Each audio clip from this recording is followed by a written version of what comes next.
Обстановка рабочая. Мы вот сегодня только что провели на базе, на площадке нашего исполкома регионального отделения партии «Единая Россия» совещание, такой сбор наших активистов. Это молодая гвардия, это актив волонтеров наших, это члены партии, активные руководители, первичек.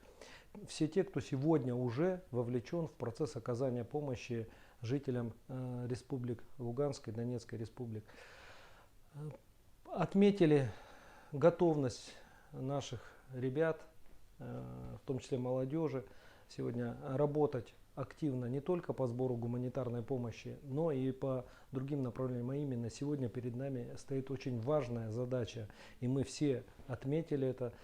И сейчас будем вырабатывать целый комплекс мероприятий. Это информационная задача, информирование населения, работа с информацией, доведение до каждого жителя республики, до каждого поселка, до каждого наследия, доведение правдивой, ясной и четкой информации с объяснением того, какие цели и задачи преследует наш президент, наше правительство, наша армия, в конце концов, проводя сегодня спецоперацию на территории Донецкой и Луганской республики.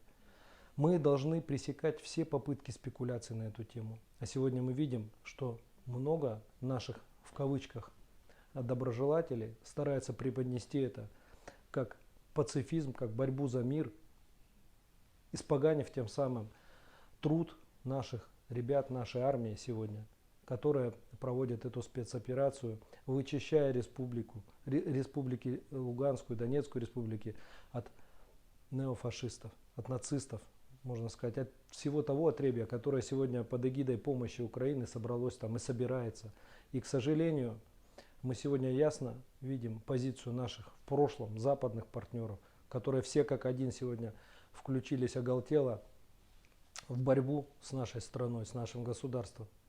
А посмотрите заявление Зеленского недавнее о том, что они готовы разместить ядерное оружие на территории Украины. Это у наших границ. Наше государство имеет право на соблюдение и защиту своих интересов, и защиту своих сограждан.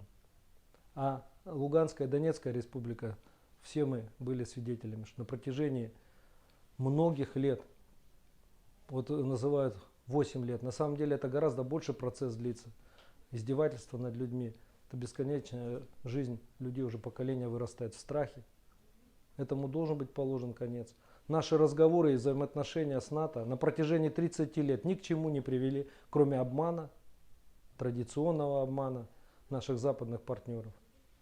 Да, сегодня нелегко. И в первую очередь нелегко эмоционально, но мы должны собраться, мы должны сплотиться, мы должны двигаться вперед, работать. Пользуясь случаем, хочу сказать, и мы сегодня отметили это, наши коллеги по партии, наша молодежь будут доносить эту информацию. Как сказал президент, председатель правительства подтвердил это. Все инфраструктурные проекты будут продолжаться, будет работа по социальным объектам, по школам, по детским садам, по дорогам. Наш Ленский мост, я уверен, будет реализован. Но мы, от нас, от каждого из нас сегодня зависит, от нашей воли, от нашей способности собраться, от нашей способности четко и ясно дать себе отчет. Да, жизнь изменилась. Да, жизнь меняется. Но у нас вместе с трудностями появляются и новые возможности. Если мы будем в это верить и не опустим руки, мы обязательно победим, я уверен в этом.